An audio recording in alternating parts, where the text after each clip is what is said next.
तो यहाँ से करना है क्वेश्चन नंबर 51। 16 जनवरी 2025।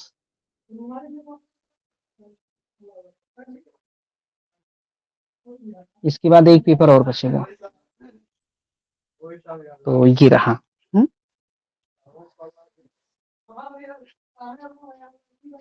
तो आइए करते हैं फर्स्ट क्वेश्चन ना। न्याय वैशेषिक दर्शन के आरंभवाद के विषय में क्या सही है? तो क्या सही है? कार्य कारण में सूक्ष्म रूप में विद्यमान है, कार्य कारण से पूर्णतः भिन्न है, कार्य उत्पन्न होने के पहले पूर्ण रूप से अविद्यमान है, कार्य शाश्वत हो सकता है, कार्य के उत्पन्न होने के लिए क्रिया निमित्त कारण द्वारा प्रेरित होती है। देखिए क्या आंसर बता दिया गया इसका।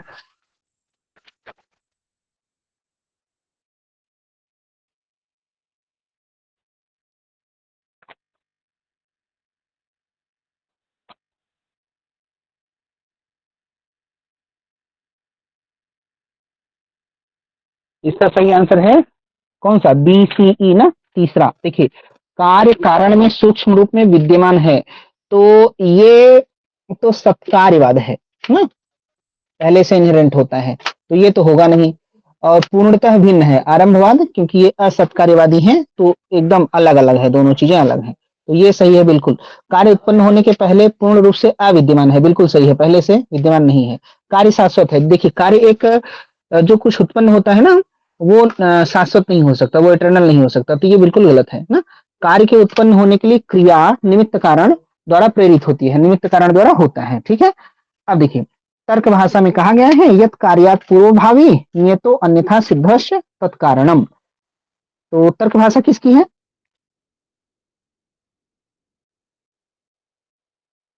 तर्क भाषा किताब किसकी? किसकी किसी की है क्या?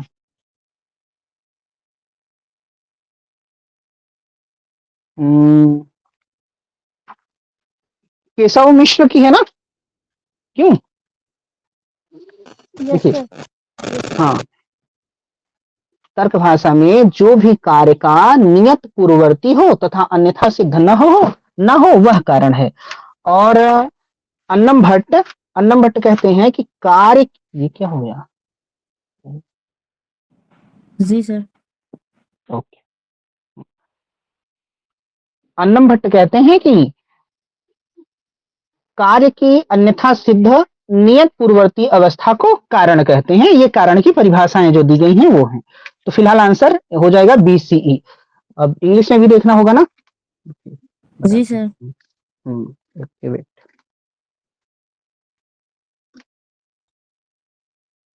ये रहा देखिए। What is true for the आरंभवाद ऑफ न्याय वैशेषिक फिलोसफी। न्याय वैशेषिक फिलोसफी में आरंभवाद के संदर्भ में क्या सही? देखिए the effect is present in the cause in a subtle form. सूक्ष्म रूप में वो उपस्थित रहता है। ये सांख्य का है ना, ये इनका नहीं है, तो पहला तो गलत हो जाएगा। ठीक, पहला गलत हो जाएगा। देखिए तीसरा ये डी वाला, the effect could be eternal.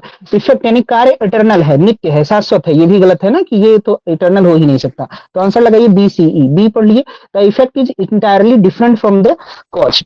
Effect कार्य से पूरी तरह से अलग होता है, डिफरेंट होता है। इससे क्या है? The effect is absolutely absent before its production. Effect यानी कार्य अनुपस्थित रहता है कहाँ पर? कारण में ना, तो ये बिल्कुल सही है। The activity is induced by the efficient cause for the production of effect. कार्य उत्पन्न होने के लिए क्रिया से प्रेरित होता है, क्रिया और निमित्त कारण की जरूरत पड़ती है। तो ठीक, आंसर बी सी ई। कोई प्रॉब्लम? आगे बढ़े। ओके, चलिए नेक्स्ट क्वेश्चन। देखिए गलत युग्म की पहचान कीजिए। देश, बताइए इसमें क्या हो सकता है?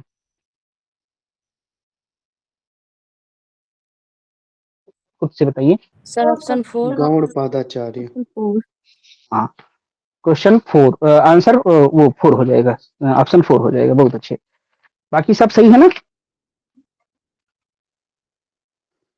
जी सर, ये त्रिस्वभाववाद और जी सर, हाँ 300 वाट को बता दीजिए सर। देखिए, एक तो ये है दे सत्य समुपाश्रित्य बुद्धा नाम धर्म देशना लोक समृद्धि सत्यम च परमार्थतः। ये नागार्जुन की जो माध्यमिक कारिका है उसमें दिया गया है। इसका मतलब ये होता है, नागार्जुन कहते हैं जो व्यक्ति दो सत्यों के भेद को नहीं जानता वह बुद्ध की शिक्षाओं के गंभीर रहस्य को नहीं समझ सकता। कौन कौन से दो सत्य? दो सत्य, एक कौन कौन से हैं? एक समृद्धि और एक परमार्थ। परमार्थ ना। हाँ फिनोमेना निमिना। देखिए समृद्धि और परमार्थ। हाँ ठीक। तो आगे हम लोग जानते भी हैं कि चंद्र कीर्ति ने किसमें अंतर किया था? तथ्य समृद्धि मिथ्या समृद्धि में ना। तो फिलहाल ये दो सत्य बताए गए हैं नागार्जुन द्वारा। ठीक। अब त्रिस्वभाववाद ये वशुबंधु का है। त्रिस्वभाववाद में क्या होता है? एक होता है परिकल्पित। देखिए परिकल्पित जिस जो कल्पना है ना, परिकल्पित। और दूसरा होता है परतंत्र। परतंत्र और एक होता है परिनिष्पन्न। परिनिष्पन्न। देखिए अगर आप तुलना करें तो ये समृद्धि को आप समृद्धि की तुलना कर सकते हैं परिकल्पित और परितंत्र से, और परमार्थ की तुलना कर सकते हैं परिनिष्पन्न से। ठीक है। ये है जैसे तीन सत्ताएं हम लोगों ने देखा है अद्वैत वेदांत में ना, कौन कौन सी? प्रातिभाषिक, व्यवहारिक और पारमार्थिक। तो यहाँ भी आप उसको कंपेरिजन कर सकते हैं। इसको आप लिख सकते हैं प्रातिभाषिक और सत्ता, ये परतंत्र को व्यावहारिक, और ये है पारमार्थिक, है ना। ये पारमार्थिक, ये शंकराचार्य के अद्वैत वेदांत से यहाँ पे तुलना हो गई। ये शून्यवादियों का हो गया और ये विज्ञानवादियों का हो गया, है ना। तो ये त्रिस्वभाव किसका है? वसुबंधु का है। ठीक है। सर इसमें जो संवृत्ति है और जिसमें तथ्य संवृत्ति और मिथ्या संवृत्ति, तो सर इनमें क्या अंतर होता है? तथ्य संवृत्ति और मिथ्या संवृत्ति। वैसे संवृत्ति को तो डेल्यूजन ही कहा जाता है एक तरीके से ना। हाँ हाँ हाँ तो जो संवृत्ति और परमार्थ को सत ऐसा कह सकते हैं हम। हाँ तो सर इसमें तथ्य संवृत्ति और मिथ्या संवृत्ति में क्या अंतर होता है सर? हाँ ये तो है। देखिए मिथ्या समृद्धि से तात्पर्य उन वस्तुओं, उन घटनाओं से है जो जो हेतु प्रत्यय जन्य तो हैं, मतलब लेकिन उनकी प्रतीति व्यक्ति विशेष को होती है। जैसे मृग तृष्णा, है ना। ये है क्या? जो व्यक्ति विशेष, जैसे आपको इंडिविजुअली जो आभास हो रहा है, जो समृद्धि हो रही है, वो है क्या? मिथ्या समृद्धि। और जो कलेक्टिवली हो रहा है, जो सबको इस जगत का ज्ञान हो रहा है ना, जैसे वो हो जाएगी। एक दूसरा क्या बोले? एक मिथ्या समृद्धि मिथ्या बता दिए ना। समृत्ति। मिथ्या हाँ समृत्ति। जी सर, जी हाँ तथ्य समृत्ति मि- और मिथ्या। हाँ मिथ्या समृद्धि इंडिविजुअल है, व्यक्तिगत है। और जो तथ्य समृद्धि ये सामूहिक है, हम सभी को लग रहा है कि हाँ ये रियल वर्ल्ड है, मतलब यहाँ पे ऐसा ऐसा करने से ऐसा होता है। ये तथ्य समृद्धि हो गई। जो हम अपने में, हम अकेले कभी कभी कंफ्यूज हो जाए, रस्सी को देख के सांप समझ जाए, या फिर ना ऐसा कुछ, तो वो मिथ्या समृद्धि है ना। जी जी। तो सर ये इसका विचार बिल्कुल तूला विद्या और मूला विद्या की तरह हाँ है ना हाँ सर? वही वही हम भी बोलने वाले थे। तूला विद्या, मूला विद्या। तो जो मूल अविद्या ये तथ्य समृद्धि हो जाएगा, और मिथ्या समृद्धि हो जाएगा क्या? तूला विद्या सर, मेरे हाँ तुला में विद्या। तो यही हाँ आ इसको रही भी है। कर ली। हम्म, जी जी बिल्कुल सर। सही। जी हो। ये लिख लीजिए। हाँ अच्छा है। मनीष कुछ कह रहे थे क्या? Good afternoon sir. मूल अविद्या और ये तूल विद्या, सही यही बोले थे ना? सही लिखे हैं। जी सर, शायद सर उसको भी देखना पड़ेगा एक बार। देखिए ऐसा ही। मूल विद्या क्या होती है? वो कलेक्टिवली होती है, जो मतलब वो सामूहिक ज्ञान है ना, सब सबको भ्रम होता है। जो तूल विद्या है वो व्यक्तिगत है। हम्म। एक बार तूला आप लोग भी विद्या। एक, हाँ देख लीजिएगा बस, जी है ना, जी, क्रॉस चेक कर लीजिएगा। देखता तो हूँ। ये है बात की गई है, क्या? ये किसमें बात की गई है, किसका कॉन्सेप्ट है, मतलब ये कौन सा? यही मूल विद्या और तूल विद्या। ये शंकराचार्य का, ये अद्वैत वेदांत का है ना। ठीक। अब आइए, तो ये विज्ञानवाद में त्रिस्वभाववाद वसुबंधु। अच्छा बताइए, वसुबंधु किस दर्शन के हैं, मतलब कौन सी पार्ट शाखा के हैं? विज्ञानवादी। हाँ, ये बौद्ध विज्ञानवादी हैं, है ना। लेकिन ये पहले ना सर्वास्तिवादी थे, ठीक है। इनके देखिए, ये तीन भाई थे, इनके बड़े भाई का नाम था असंग। असंग ये विज्ञानवादी थे। इनके छोटे भाई का नाम था विरंचिवत्स ना, विरंची। ये सबसे छोटे थे। जो बीच में थे वो वसुबंधु थे। वसुबंधु थे, ठीक है। वसुबंधु जो हैं पहले सर्वास्तिवादी थे, लेकिन बाद में इनके बड़े भाई ने इनको बताया कि, मतलब इनको ऐसा ऐसा बताया, तो ये विज्ञानवादी हो गए। मतलब ये ऐसा बताया जाता है कि इतना ग्लानि से भर गए, मतलब इतना पश्चाताप हो गया इनको कि हम ये क्या इतना विज्ञानवाद का खंडन कर रहे थे, अपनी जीभ काट कर फेंकने को तैयार हो गए थे। तो असंग ने समझाया, ना ना ऐसा नहीं करना है ना, तो मान गए। ठीक है। ये पहले क्या थे, सर्वास्तिवादी थे। एक चीज और जान लीजिए कि जो ये वसुबंधु हैं, ये चौथी शताब्दी में जो बौद्ध दर्शन का स्वर्ण युग माना जाता है, वो इन्हीं की वजह से, वसुबंधु और संघभद्र की वजह से माना जाता है। यशोमित्र ने तो इनको दूसरा बुद्ध कह दिया है ना, वसुबंधु को दूसरा बुद्ध कह दिया है। एक बार क्या हुआ कि एक ये जब युवावस्था में थे, तो ये अयोध्या चले गए और वहां पे शास्त्रार्थ वगैरह करते थे, जीत जाते थे। एक बार इनके गुरु बुद्धमित्र, इनके गुरु जी का नाम था बुद्धमित्र। बुद्धमित्र से एक सांख्य के आचार्य ने शास्त्रार्थ किया और इनके गुरु जी को हरा दिया ना, बुद्धमित्र को हरा दिया। तो अब क्या, बुद्धमित्र डिफीट हो गए। फिर जब वसुबंधु को पता चला, तो ये एकदम बहुत वहां से चले ना, इनको सांख्य आचार्य विंध्यवासी को हराने के लिए। तो जब वहां आए, जहां विंध्यवासी रहते होंगे, तो पता चला कि विंध्यवासी कैवल्य को प्राप्त हो चुके हैं, मतलब अब उनका अस्तित्व नहीं है। तो अब ये क्या करें, तो इनके लिए बड़ी मुसीबत हो गई कि अब इनको हराना था, पाए हराने के लिए उनको पाना चाहिए ना। तो विंध्यवासी ने एक किताब लिखी थी, सांख्य सप्तति। तो उसी को खंडन कर दिया करके इन्होंने, वसुबंधु ने एक किताब लिख दिया, परमार्थ सप्तति। तो ये बताने का मतलब केवल इतना था कि आप ये बुक याद रखिए, परमार्थ सप्तति किसकी है, पूछा जा सकता है, ये वसुबंधु की है ना।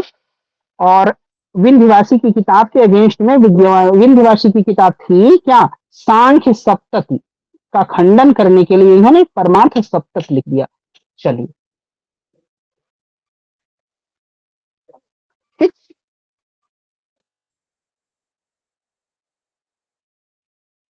अब आइए, अपोहवाद तो रत्नकीर्ति की पुस्तक है, तो हम लोग जानते हैं अपोहवाद के संदर्भ में हम लोगों ने 4 किताबें लिखी हैं। दीनांक की क्या देखा है, प्रमाण समुच्चय ना, दीनांक की पुस्तक है प्रमाण समुच्चय। उसके बाद धर्मकीर्ति की पुस्तक क्या देखे हैं, प्रमाण वार्तिक। प्रमाण वार्तिक। फिर धर्मकीर्ति हो गए, शांति रक्षित। शांति रक्षित की पुस्तक तत्व संग्रह ना, शांति रक्षित की तत्व संग्रह। ये चारों आपको याद होना चाहिए। और अपोहवाद रत्न कीर्ति की ये दिया हुआ है, ठीक। ये हो गया। अब अजातिवाद सौत्रांतिक, देखिए अजातिवाद, अभी आशुतोष जी कह रहे थे किसका, गौड़पादाचार्य, हाँ बिल्कुल सही है। लेकिन अजातिवाद इनका भी है, किसका, नागार्जुन का भी है। नागार्जुन ने अपने जो, जब ग्रंथ हो लिखा जाता है तो मंगलाचरण लिखा जाता है, मतलब हाँ उसका किसको समर्पित कर रहे हैं ऐसे करके। तो उसमें इन्होंने अष्ट निषेध दिया है, किसने, नागार्जुन ने। मतलब 8 तरह के निगेशन दिए हैं, तो उसको अजातिवाद कहा गया है। तो अष्ट निषेध में क्या आता है, न निरोध है, न उत्पत्ति है, न उत्पत्ति है, पहले न क्या है, न निरोध है, न उत्पत्ति है, न नित्य है, न अनित्य है, न एक है, न अनेक है, न आना है, न जाना है, ऐसे करके। तो ये आप नागार्जुन भी लिख लीजिए और गौड़पादाचार्य भी लिख लीजिए। तो फिलहाल आंसर 4th हो गया,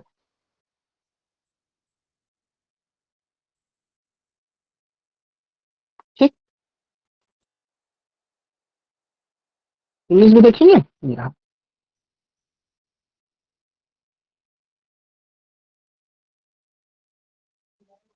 ये देख लीजिए ना, जातिवाद सौत्रांतिक, ये गलत है, बाकी सब सही है। सर सांख्य कारिका किसने लिखी है? ईश्वर कृष्ण ने लिखी है। ईश्वर कृष्ण। जी सर। हम्म सर सांख्य हम्म सर सांख्य के बारे में गौड़पादाचार्य ने भी कुछ लिखा है क्या? हाँ, इसी सांख्य कारिका पर हमें लगता है वो है, कुछ भाष्य, है हाँ सांख्य कारिका भाष्य है। भाष्य। हाँ हाँ हाँ हाँ ना। सर मेरे को डाउट था, एक जगह मिला मेरे को।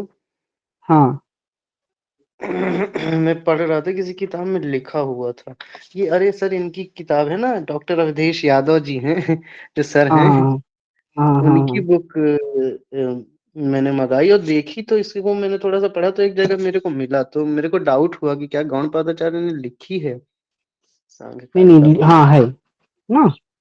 जी सर। ये हमने एक पीडीएफ शेयर किया हुआ है, तो उसमें ये लिखा है सांख्य कारिका और गौड़पाद भाष्य सहित ना, 272 पेज की है, तो आप उसमें भी देख सकते हैं ना, गौड़पाद भाष्य सहित ऐसे करके, है ना। जी शायद गौण सांख्य कारिका भव्य करके इन्होंने जो लिखा है वो है। हाँ मतलब इस भाष्य भी उनका आ गया है ऐसे। चलिए ठीक है, तो ठीक है, आगे बढ़े। आइए, जॉन लॉक ने ज्ञान की किस श्रेणी को उच्चतम बताया है? तो क्या होगा? Highest knowledge according to John Locke क्या है? इंट्यूटिव। Intuitive. इंट्यूटिव, बहुत अच्छे। इंट्यूटिव से किस तरह का ज्ञान होता है, किसका ज्ञान होता है? Knowledge of self. नॉलेज। हाँ बहुत बढ़िया, लिस्ट दिखा देते हैं हम। ये रहा, which grade of knowledge is identified by John Locke as the highest? Intuitive knowledge ना, तो इंट्यूटिव नॉलेज से हमें सेल्फ का ज्ञान होता है, आत्मा का ज्ञान होता है। सेंसरी नॉलेज से बाह्य जगत का ज्ञान होता है ना, एक्सटर्नल और डेमोन्स्ट्रेटिव नॉलेज से किसका ज्ञान होता है? गॉड। गॉड का। Knowledge of God. हाँ, ये है प्रोबेबिलिस्टिक नॉलेज, ये प्रायिक ज्ञान, प्रायिक मतलब होता है संभाव्य ज्ञान। एक बार अभी प्रश्न आया था कि आप इसको सीक्वेंस में बताना था, तो हम लोग तो जानते हैं सबसे लोवेस्ट जो होता है ये सेंसरी नॉलेज होता है, सेंसिटिव नॉलेज होता है, दूसरा होता है डेमोन्स्ट्रेटिव नॉलेज, तीसरा होता है इंट्यूटिव नॉलेज, उसके पहले भी एक दे दिया था नेचुरल प्राकृतिक ज्ञान, तो वो संभाव्य ही होता है। हाँ, तो ये पे यहाँ पे अगर आपको लिखना हो तो सबसे लोवेस्ट है ये वाला, फोर्थ वाला, फिर उसके बाद एस, फिर डी, फिर आई, ऐसे करके ना। तो आंसर फिलहाल लगाइए आप फर्स्ट। यस, ये प्रथम। आई, एजे एयर के अनुसार निम्नलिखित में से कौन सी प्रतिज्ञप्ति में अर्थहीनता व तथ्यात्मकता का अभाव है? तो अर्थहीनता और तथ्यात्मकता का अभाव है, तथ्य नहीं है, किस कौन सी, क्या होगा? हम्म, Sir, A and D. हाँ क्या?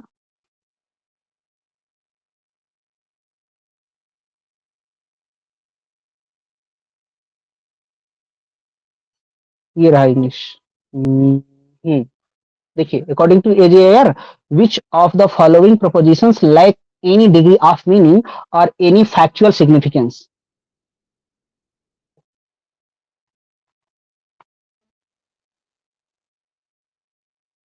देखिए, abortion is the wilful termination of the foetus, तो इसमें क्या है, गर्भपात इच्छानुसार भ्रूण का समापन है।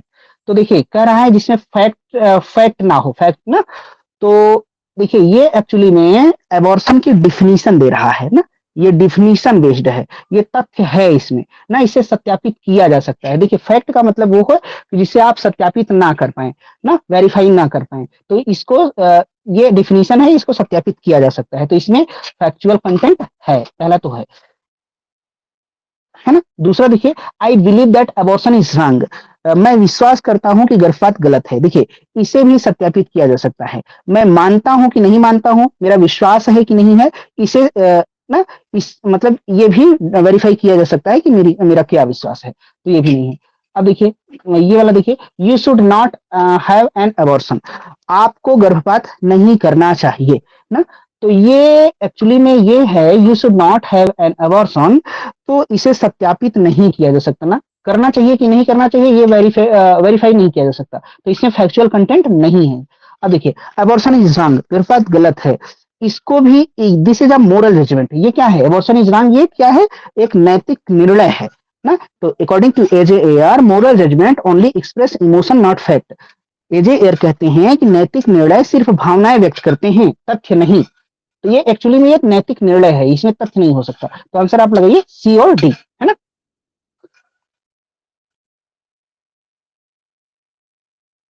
सी एंड डी। कोई बात बची हो तो बताइए।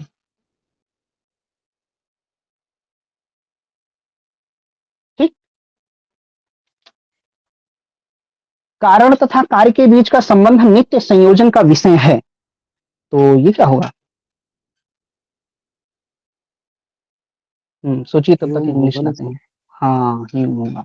ये तो बहुत बार आ चुका ना। ह्यूम सर एक बार कोड आया। डाल दीजिए करिए। कोड सर्च करने से इसमें आएगा।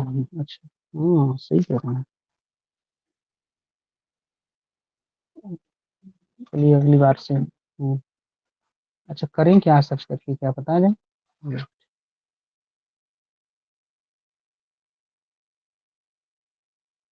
देखिए, ये रहा question 136। The relation between cause and effect is a matter of constant conjunction is the view of. Cause और डेविड इफेक्ट ह्यूम। के बीच, हाँ Hume, David David Hume. Hume, very good, सोनसन। वेरी गुड, बहुत अच्छे। अच्छा, डेविड ह्यूम, कार्य और कारण के बीच ये कंजक्शन है, उसके तीन कारण बताते हैं। मतलब तीन ऐसी तीन वजह है जिसकी वजह से हम ऐसा मान लेते हैं कार्य कारण में संबंध है ना। तो क्या क्या है, एक बार आया था ना जो पेपर कैंसिल हुआ था उसमें, एक है, पहला क्या है, contiguity,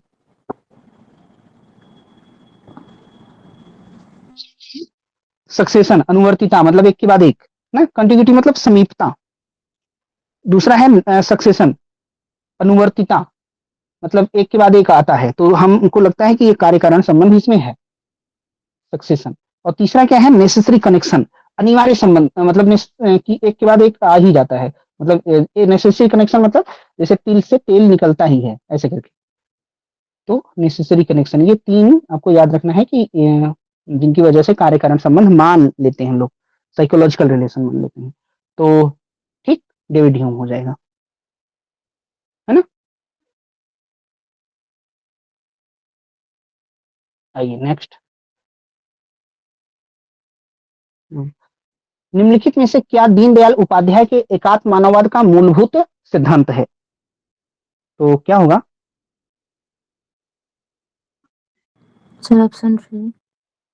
option third option. Three, 3 three option, बहुत बढ़िया, वेरी गुड। इसका तीसरा ऑप्शन सही है। ठीक, वैयक्तिक और सामूहिक कल्याण का आध्यात्मिक उन्नति के साथ समन्वय करना। देखिए, ये जो भौतिक समृद्धि है ये एक्चुअली में इनकम्प्लीट है।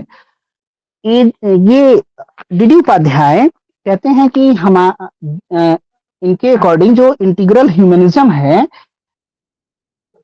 यानी एकात्म मानववाद में जो हार्मोनी होती है, संतुलन होती है, वो किसके किसके बीच होना चाहिए, शरीर, मन, बुद्धि और आत्मा के बीच, body, mind, intellect and soul. तो मतलब ये सब का ये डेवलपमेंट चाहते हैं, शरीर का, मन का, बुद्धि का, आत्मा का। तो ये पहला हाँ सुन लीजिए फिर लिखवा देंगे। दूसरा बोलते हैं कि व्यक्ति और समाज के बीच हार्मोनी होनी चाहिए, इंडिविजुअल एंड सोसाइटी। जो आइडियोलॉजी चल रही थी उस टाइम या अभी भी, एक थी सोशलिज्म, एक है समाजवाद, एक है कैपिटलिज्म, पूंजीवाद। जो पूंजीवाद है उसमें व्यक्ति पर जोर दिया जाता है, और जो समाजवाद है, सोशलिज्म, उसमें अधिकार व्यक्ति के अधिकार पर नहीं, समाज के अधिकार पर बल दिया जाता है ना।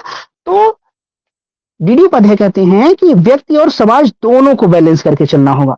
और तीसरा ये बताते हैं कि भौतिक विकास और आध्यात्मिक उन्नति के बीच material needs and spiritual growth दोनों होना चाहिए। तो ये आप तीन में कहते हैं कि बैलेंस होना चाहिए, हार्मोनी होनी चाहिए। तो फिलहाल आंसर क्या हो जाएगा, इसलिए थर्ड हो जाएगा, है ना। इंग्लिश लिखा ना, देखना है।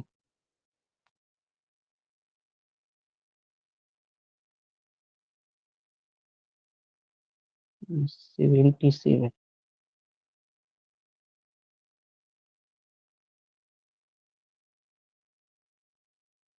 ये रहा, harmonising individual and collective wellbeing with spiritual progress, है ना।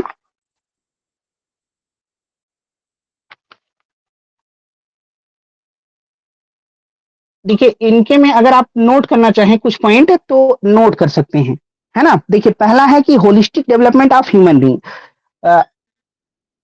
मतलब व्यक्ति का संपूर्ण विकास। Human being are not just physical bodies, human being केवल शरीर नहीं है, they are also have mind, intellect and soul.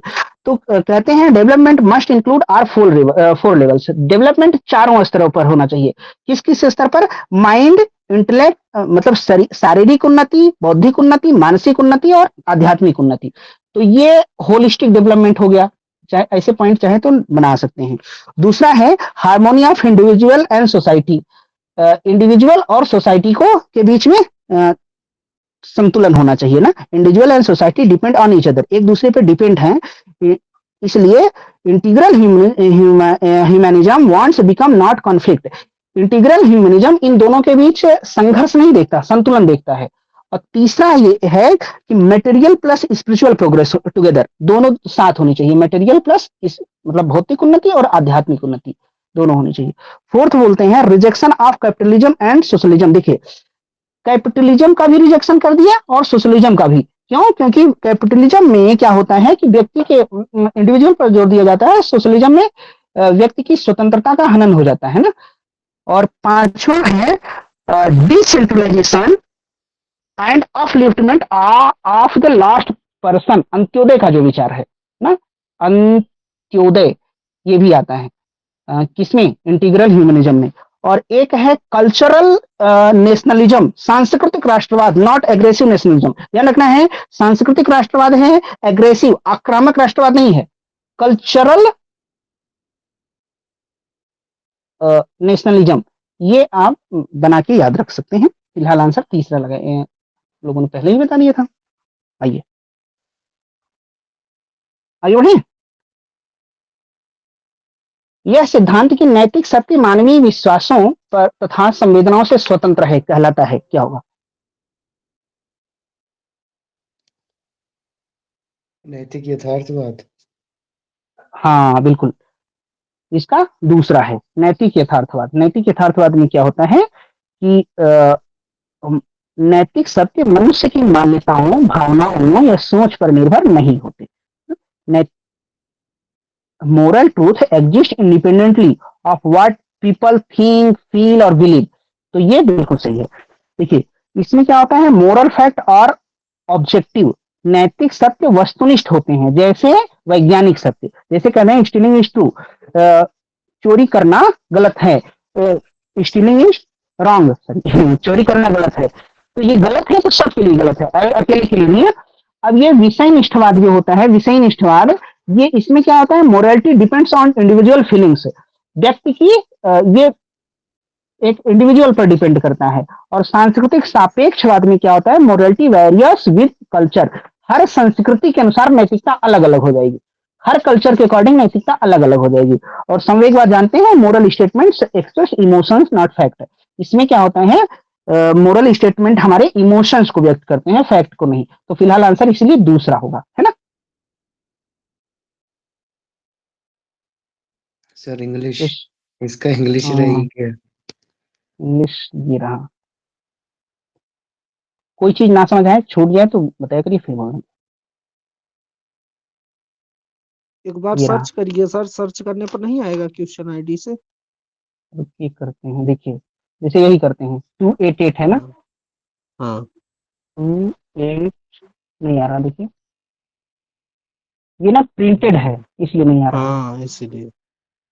कल कर लेंगे, कल दूसरा वाला लाएंगे तो हो जाएगा। चलिए, तो फिलहाल एथिकल रियलिज्म हो जाएगा, ठीक है। इसमें क्या है, नैतिक सत्य मनुष्य की मान्यताओं, भावनाओं या सोच पर निर्भर नहीं होते, वस्तुनिष्ठ होते हैं। तो सेकेंड, ठीक। आइए, सर और ऑप्शन भी बता दीजिए। बताए तो, कौन सा ऑप्शन नहीं बताए? देखो, सो गई थी। सर सब्जेक्टिविज्म, सब्जेक्टिविज्म में क्या होता है, morality depends on individual feelings, नैतिकता व्यक्तिगत फीलिंग पर डिपेंड करती है, ये सब्जेक्टिविज्म है। ओके। हाँ सर। कल्चरल रिलेटिविज्म में क्या होता है कि हर कल्चर, हर संस्कृति के अनुसार नैतिकता अलग अलग होती है, मोरालिटी वेरियस विद कल्चर ना, ठीक। इमोटिविज्म में क्या होता है, मोरल स्टेटमेंट एक्सप्रेस इमोशंस, ये इमोटिविज्म तो जानते हो ना, इमोशंस को व्यक्त करते हैं, फैक्ट को नहीं, ठीक। हाँ सर। हाँ। हम्म, सर इसको मानने वाले कौन है, कल्चरल रिलेटिविज्म? कल्चरल रिलेटिविज्म, हाँ ये देखना होगा। सर क्योंकि चलिए इसमें खुद, वगैरह का रिलेशन आता है। सर रूथ बेनिक थे सर, कल्चरल रिलेटिविज्म। कौन कौन पूर्वी? रूथ बेनिक सर, अच्छा RUTHBENDIK अच्छा, सर। ओके ओके, ठीक। एक बार फिर बोलो तो। सर रूथ RUTH हाँ BENEDICT। ठीक है, ये ये जो बोल रही कमेंट है वही। बॉक्स में कमेंट बॉक्स में नाम लिख दो एक बार। हाँ एक बार लिख दो।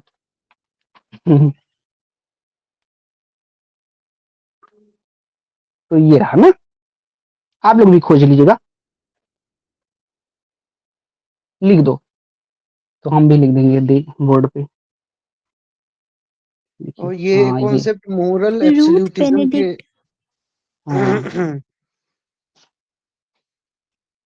ये रूथ बेनेडिक्ट,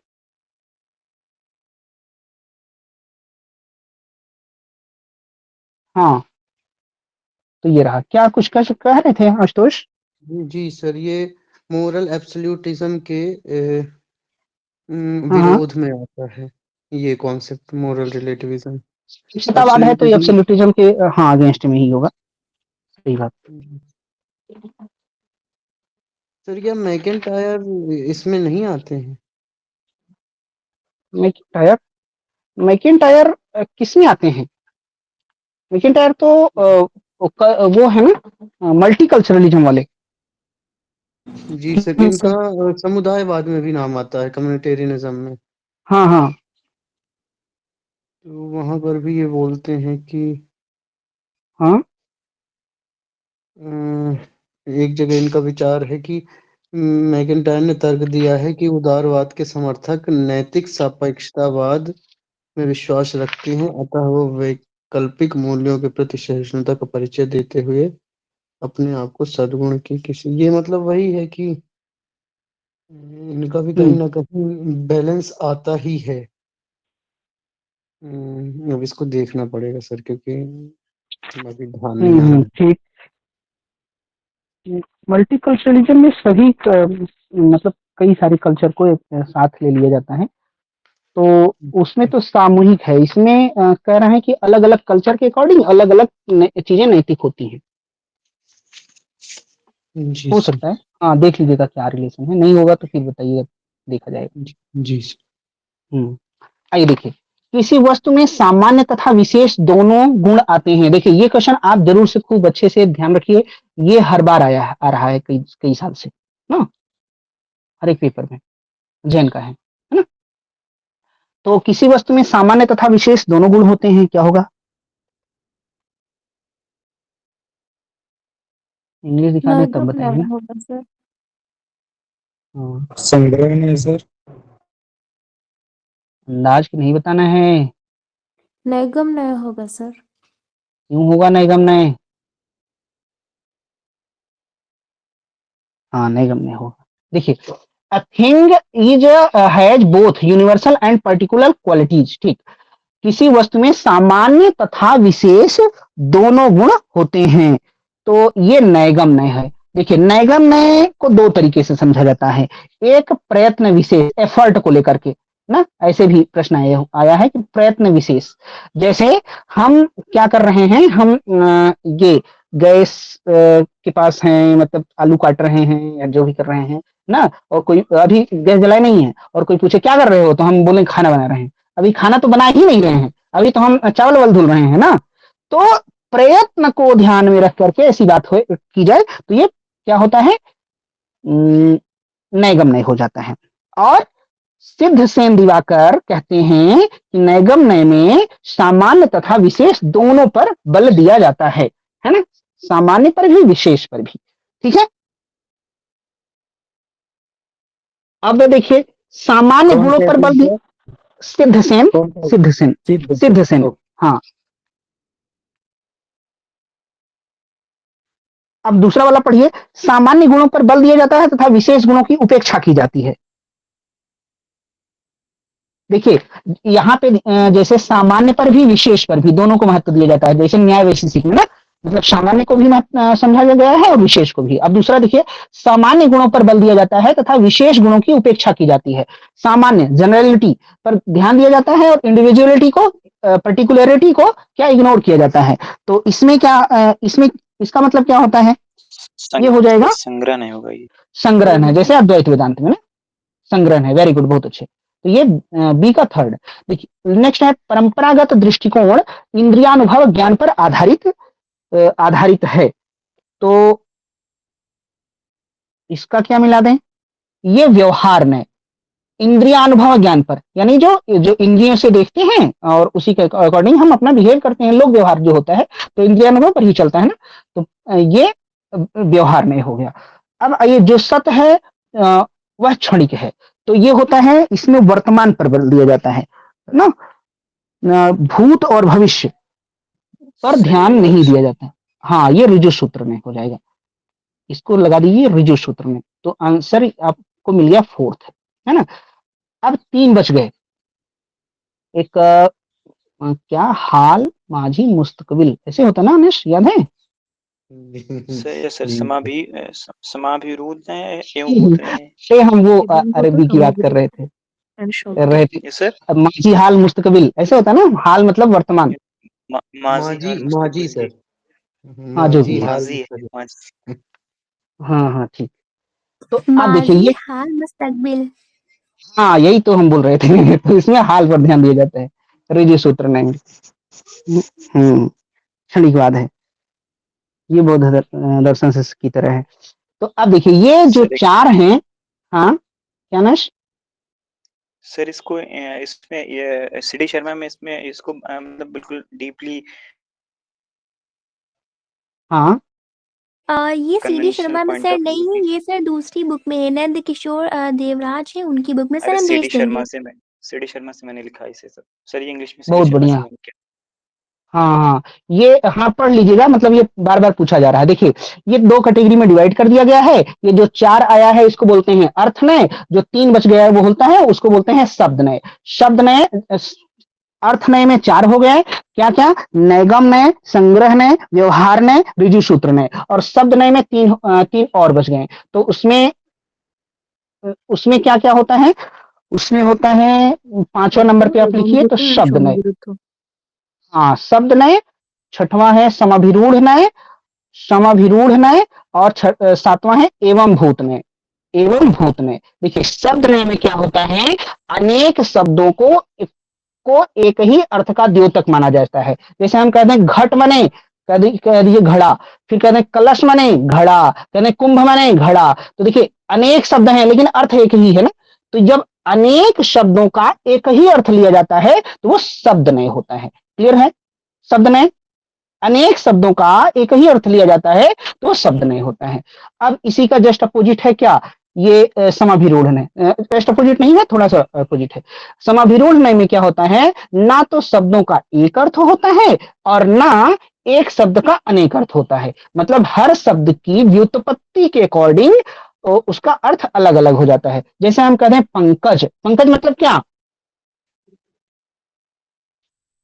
पंकज किसका पर्याय, पंकज मतलब कमल का ना, हाँ, और नीरज ये कमल के पर्यायवाची हैं। कमल पंकज मतलब पंख में जन्म लेने वाला। तो देखिए, तो समाभिरूढ़ नय में इसको कहेंगे कि नहीं, इसका व्युत्पत्ति कहाँ से हुई, इसका धातु अर्थ क्या है, धात्विक अर्थ क्या है, उस पर ध्यान दिया जाएगा।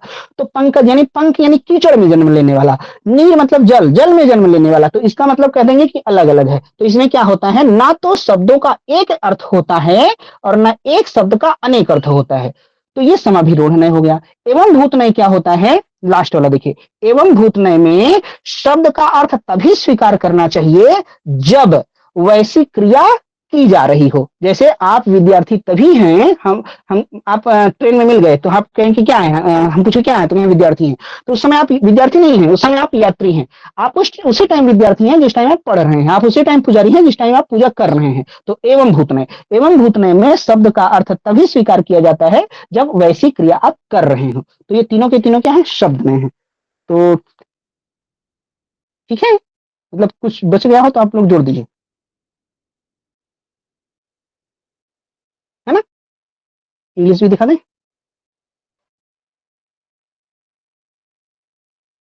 हाँ ये देखिए, universal qualities emphasised and particular ignored, particular को इग्नोर किया जाता है। तो कब किया जाता है, ये संग्रह नय में, लिखा थर्ड लिखा ये। Conventional point of view based on empirical knowledge, empirical knowledge ये व्यवहार नय में होता है।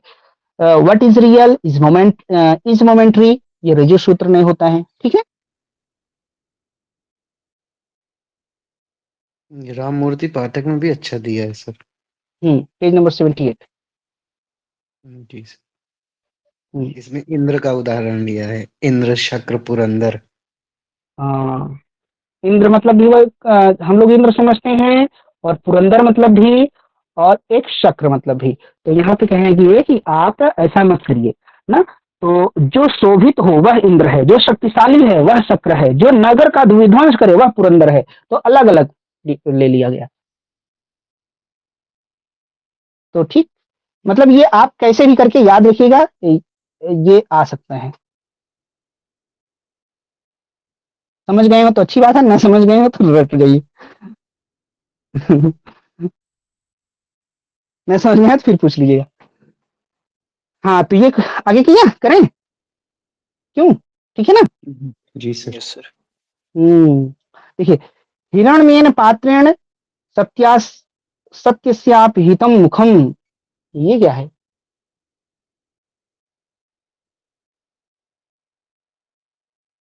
सर आपको तो ये कहना ही नहीं चाहिए क्या है, ये तो हम लोग को कहना चाहिए। वो जानते हैं इसीलिए तो बोलते हैं।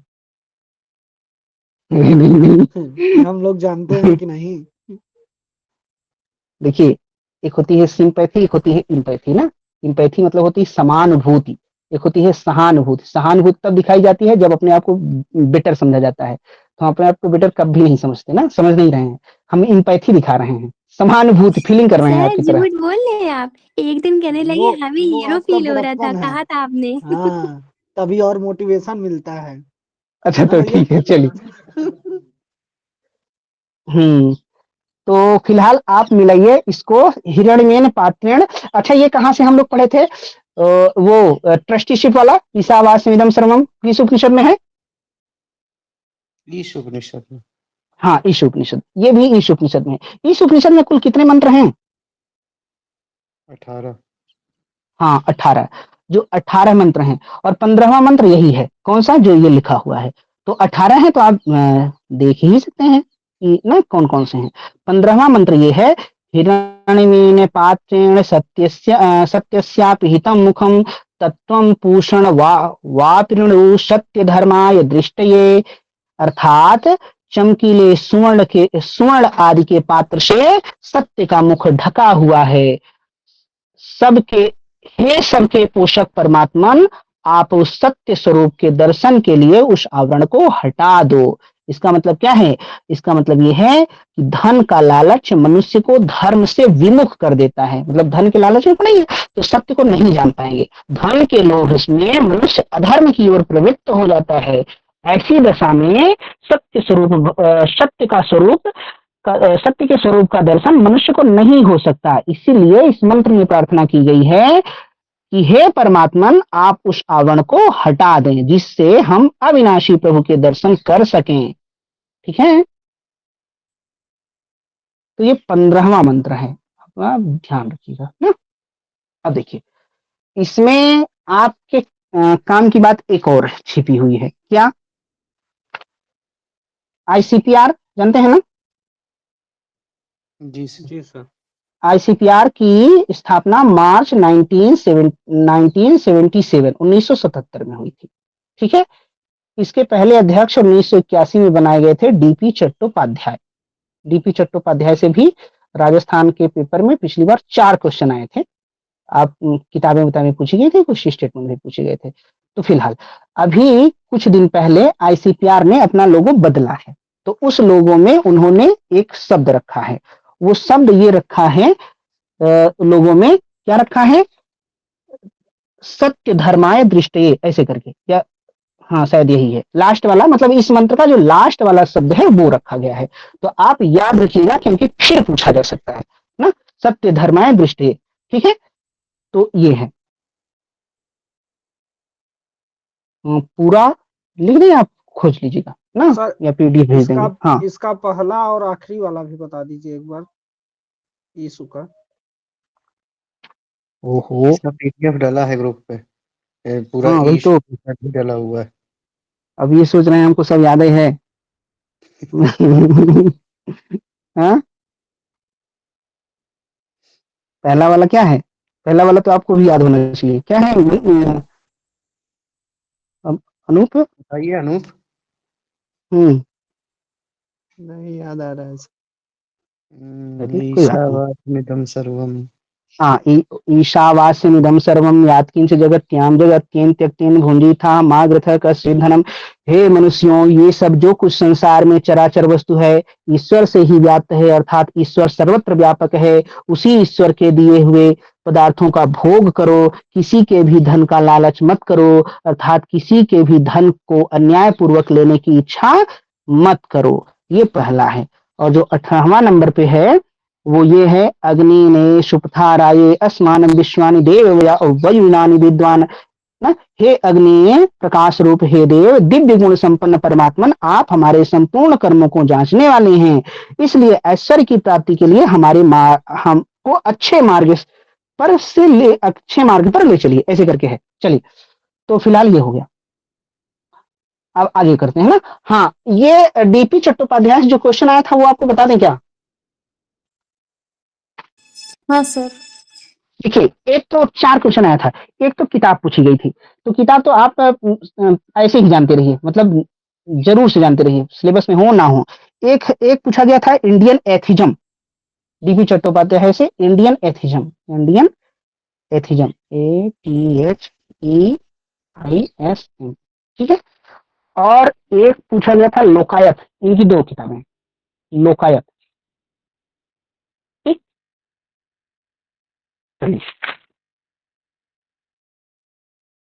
एक क्वेश्चन आया था कि डीपी चट्टोपाध्याय के अनुसार वेदों में देवता शब्द का मूलतः अर्थ कॉमरेड क्यों है? What does according to DP Chattopadhyaya in the Vedas originally devata meant comrade. तो बोलते हैं कि क्योंकि वे साथ साथ भोजन करते थे इसलिए उनको देवता कहा गया, because they take food together. ठीक है, और एक क्वेश्चन ये आया था कि वैदिक नैतिकता, ये स्टेटमेंट ध्यान रखिएगा, वैदिक नैतिकता कल्पित स्वर्ग व एवं मोक्ष का प्रलोभन देकर सामान्य जनों को भौतिक रूप से विपन्न बना रही है। विपन्न मतलब बेचारा बना रही है। Vedic morality was making common people materially destitute by luring them with imaginary heaven and salvation. तो ये भी डीपी चट्टोपाध्याय का स्टेटमेंट है। चलिए, तो फिलहाल ये हो गया ना। सर ये लेफ्ट विंग को सपोर्ट करते थे क्या, समाजवाद और ये? हाँ, नक्सलवादी। डीडी जस्ट इनके ऑपोजिट थे, डीडी उपाध्याय। अच्छा, हाँ, वो राइट विंग। हाँ, सही बात। तो चलिए, अब अगला वाला मिलाइए। 1 का 3 मिला दीजिए, तो कौन सा आंसर मिल गया? अभी नहीं मिला। देखिए, शिक्षावल्ली जो है ना, ये आपका है सी का 4, तैतरीय उपनिषद में। देखिए, कृष्ण यजुर्वेद की तैतरीय संहिता के ब्राह्मण ग्रंथ के अंतिम भाग को तैतरीय आरण्यक कहते हैं। इसमें 10 प्रपाठक हैं, जिसमें 7 से लेकर 9 तक के जो प्रपाठक हैं उनको तैतरीय उपनिषद कहा गया है। सुनिए फिर से, 7, 8, 9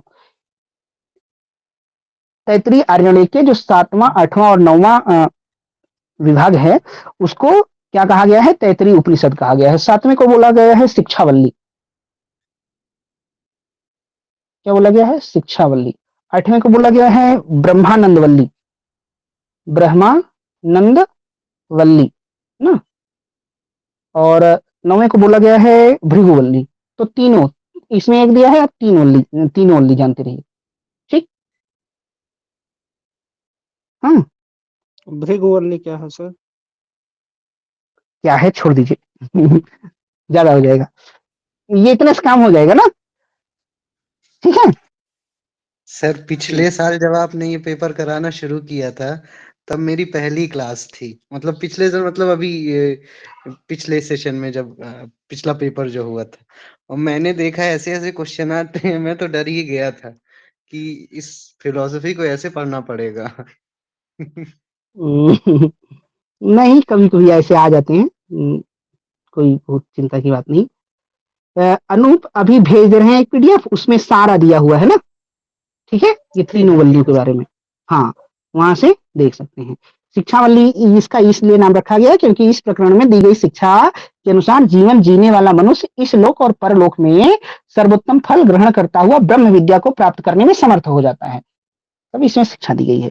इसमें यही बताया गया, सत्यम वदम, सत्य बोलो, धर्मम चर, धर्म के अनुसार आचरण करो। आइए, ये 2 हो गया। अब आगे का देखते हैं। सी का मिलाइए 4, सी का मिलाइए 4 हो गया। बी का मिलाइए फर्स्ट। मांडुक्य उपनिषद में अमात्र चतुर्थो अव्यवहार्य है, ऐसा है। तो मांडुक्य उपनिषद में ये है।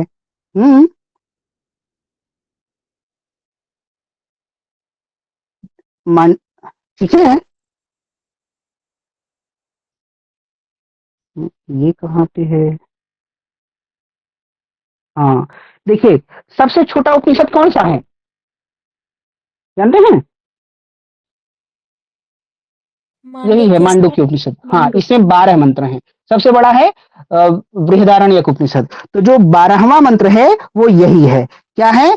अमात्र चतुर्थो व्यवहार्य प्रपंचोपशमः शिवोद्वैत एवं ओंकार आत्मैव। तो ये है, इसमें ओम के बारे में बताया गया है कि मात्रा रहित ही वह चतुर्थ है, अव्यवहार्य है, प्रपंच रहित शिव अद्वैत ओंकार रूप वह आत्मा के द्वारा आत्मा में प्रविष्ट होता है, जो इस प्रकार जानता है, जो इस प्रकार जानता है, ऐसे करके है।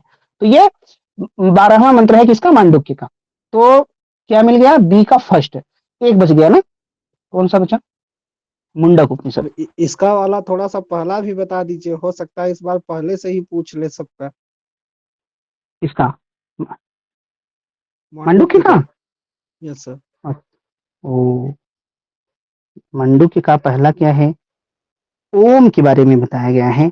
ओम इत्येत अदक्षरम इदम, ऐसे करके ओम ही अक्षर, ओम यह अक्षर ही सर्व है, सब उसी की व्याख्या है, भूत भविष्य वर्तमान सब ओंकार ही है, जो अन्य जो त्रिकालातीत है वह भी ओंकार है, ऐसे करके ना। चलिए, कौन बचा उसको देखा जाए। डी का सेकंड, मुंडक उपनिषद ना। Yes sir. मुंडक उपनिषद में जो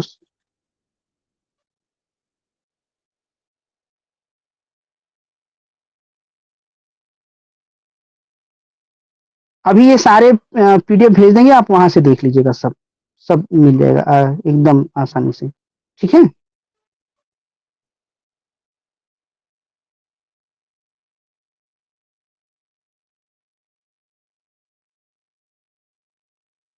पहले ये आता था सर ना, तो हम सोचते थे ये सब कहाँ से आ रहे हैं, किस बुक से।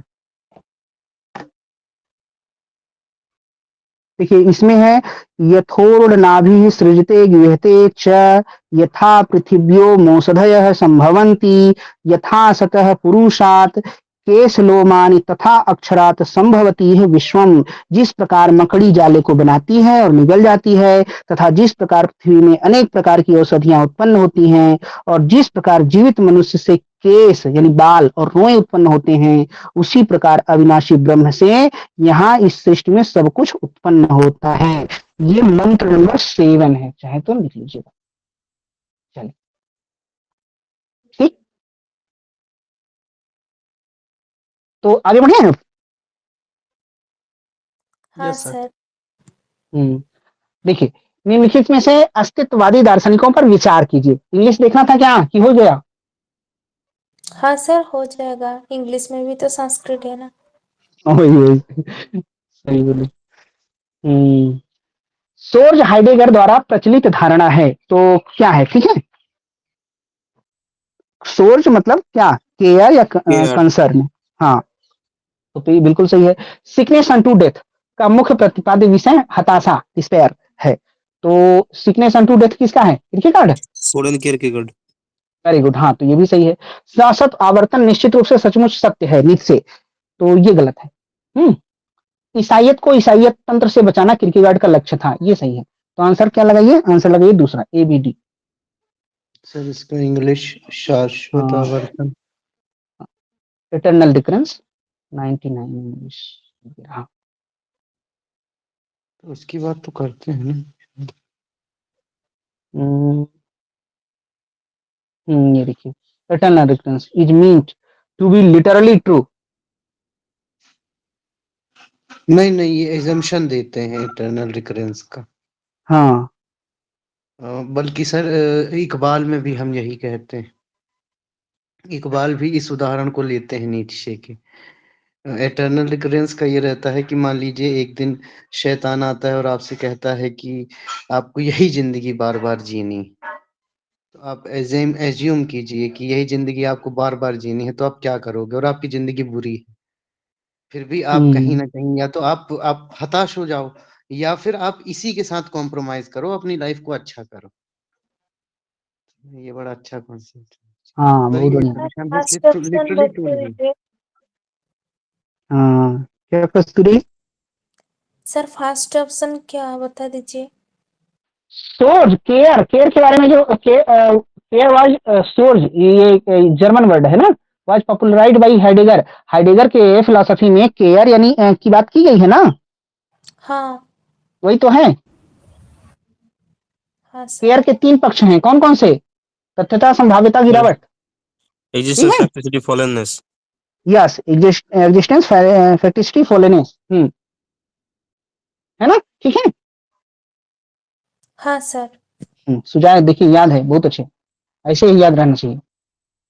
अब आइए, कौन सा सभी व्यक्ति सिवाय कर्मचारियों के अर्ह हैं? अर्ह मतलब योग्य हैं ना, कर्मचारियों को छोड़ करके बाकी सब योग्य हैं। तो इसका रूपांतरण क्या है?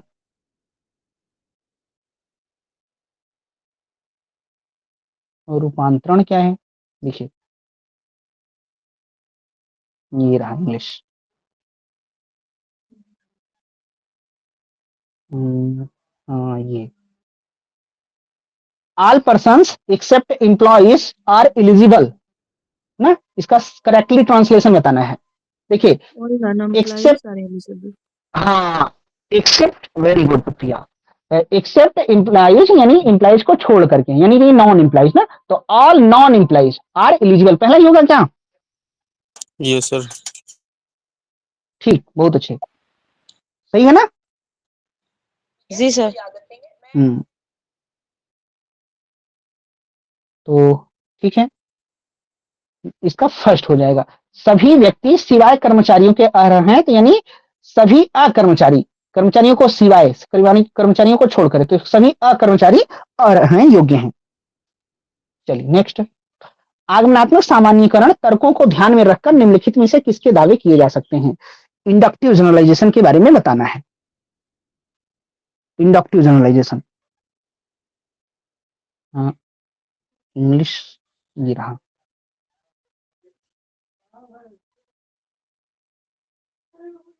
सर हम्म, जैसे ये ईश उपनिषद है, हाँ, इसमें शुरू तो ये यहाँ से होता है, तो इसको पहला श्लोक कहते हैं, लेकिन ये शांति पाठ जो है, हाँ शांति पाठ पूर्णमदः पूर्णमिदम ये यहीं से है या हर किसी में होता है? इसको शुरू में क्यों रखा गया है? देखिए, जब आप देखेंगे शांति पाठ, ठीक है, जब आपको नीचे बगल में एक लिखा हुआ मिले, वहां से माना जाएगा ना। जी जी, 1 नंबर इसी में लिखा है, ईशावास्मिदं सर्वम। हाँ, तो 1 नंबर पहला यही है, वो ऐसे लिख दिया गया है। अब एक प्रश्न ये है कि ओम पूर्णमदः पूर्णमिदम ये कहाँ से, किस उपनिषद से है, ये जी देख के आइएगा। हाँ, ये बहुत प्रोमिनेंट है सर, बृहदारण्यक से है ये। हमें भी लग रहा है शायद बृहदारण्यक है क्या, एक बार देख लीजिएगा।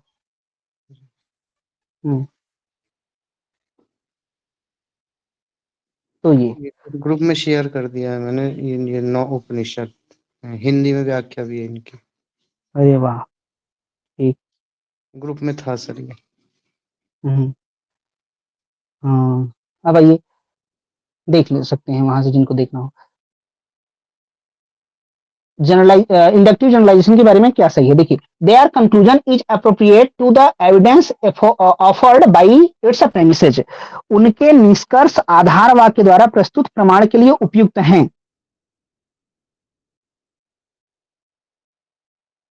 निष्कर्ष आधार वाक्य के लिए उपयुक्त हैं, तो सही है। देखिए, इंडक्टिव में क्या होता है, IPG ना, पर्टिकुलर टू जनरल, रिवर्स होगा स्प्रेड। यस, और डिडक्टिव में क्या होता है, DGP। डिडक्टिव में, निगमनात्मक में जनरल टू पर्टिकुलर ऐसे होता है। तो पहला क्या है, their conclusion is appropriate to the evidence offered by its premises. उनके निष्कर्ष आधार वाक्य द्वारा प्रस्तुत प्रमाण के लिए उपयुक्त हैं, तो ठीक है। दूसरा देखिए, the truth of this premises is intended to guarantee the truth of the conclusion. जो इंडक्टिव होता है उसमें गारंटी होती है, नहीं सर। नहीं सर। No sir. हाँ, निश्चितता, ये प्रोबेबिलिटी होती है, निश्चितता तो उसमें होती है डिडक्टिव में। यस। हाँ, तो ये दूसरा गलत हो जाएगा। तीसरा देखिए, इसका मतलब उनके आधार वाक्यों की सत्यता का उद्देश्य उनके निष्कर्षों की सत्यता को प्रमाणिक बनाना है। तीसरा है, द प्रेमिसेज में provide strong support for the conclusion. देखिए, में लिखा है ना, मतलब हाँ, प्रोबेबिलिटी है, यस, आधार वाक्य निष्कर्ष को सबल समर्थन प्रदान कर सकते हैं, ये भी ठीक है। देखिए, कर सकते हैं, यही ना नश? यस सर, डिडक्टिव में होगा, may be they will strictly follow, तो वो Yes, डिडक्टिव में good. strictly हाँ, बहुत बढ़िया। तो ए और सी हो गया। लास्ट देखिए, बी देखिए, the conclusion should claim more than its premises can support. इसका निष्कर्ष को आधार वाक्य से मिलने वाले समर्थन से अधिक का दावा करना चाहिए।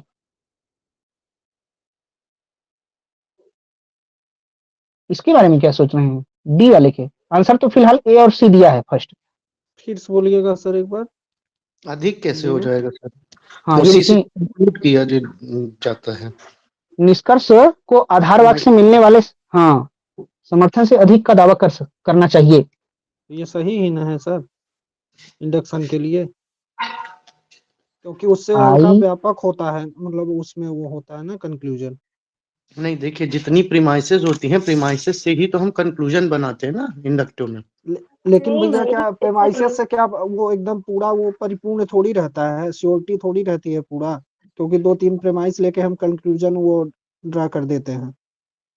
हाँ हाँ, ये भी ठीक है, लेकिन उससे दायरा जो होता है कंक्लूजन का, उससे अधिक नहीं होता है। नहीं भाई, अधिक होता है इंडक्टिव में। हाँ। अनस कुछ कहेंगे इसके बारे में? सर, ये तो ए और सी अगर जिस तरह से इसमें दिख रहा है, और तो पहला सी तो वैसे भी नहीं सही होगा, तो इसमें तो बहुत कंफ्यूजन लग रहा है, और ये ऑप्शन पे भी कंफ्यूजन लग रहा है। सी वाला देखिए, जैसे हम कह दें कि जो सी वाला है, पेन नहीं चल रही है, और सी के नहीं, डी वाले को लेकर के।